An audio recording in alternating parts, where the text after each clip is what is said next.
Hello, my name is George Puchinsky, and I'm a new instructor here at Bonita Bay Club. Today we're going to talk about how railroad tracks can lead to a more consistent golf game. What we're talking about is alignment, and alignment is a very important part of any consistent golf game. We have to line up 18 times. We have 18 tee boxes, and tee boxes are not your friend. They point you in the water and they point you in the woods. They are not designed to point you down the middle of the fairway. Then we have to line up our approach shots, we have to line up our pitches, our chips, and our putts. So we spend a lot of time lining up for a swing that takes maybe 1.34 seconds. So it's very important that we implement proper alignment into your golf game. So these two lines represent the railroad tracks, and the outside track represents the target line. The inside track represents your foot line and your body lines.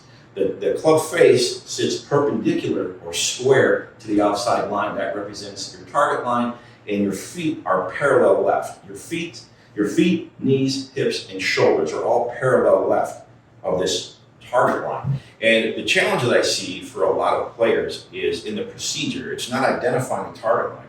They identify the target line well enough, but what I see mostly is a player will come in to get into their setup position, and they put their feet down first, and they put their shoulder on the target and their foot line on the target, and then they ground the club. And more times than not, that puts them aiming right. Okay, so we have to change that procedure. So we want you to get behind the ball, establish your target line, right? And then I want you to pick out a spot in front of the ball or a blade of grass that connects with your long range target.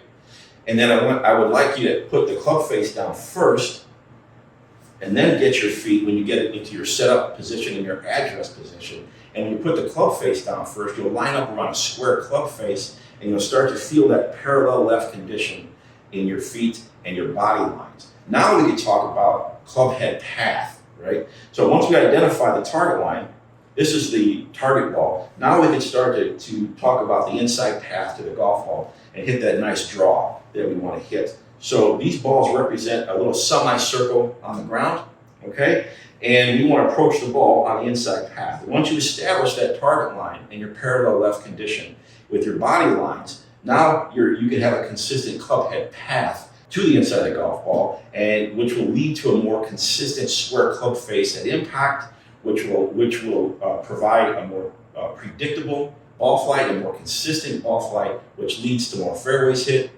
more greens in regulation, more chips on line, and more putts on line. So I hope this helped today. I'm looking forward to meeting you all, and I'll see you on the lesson team.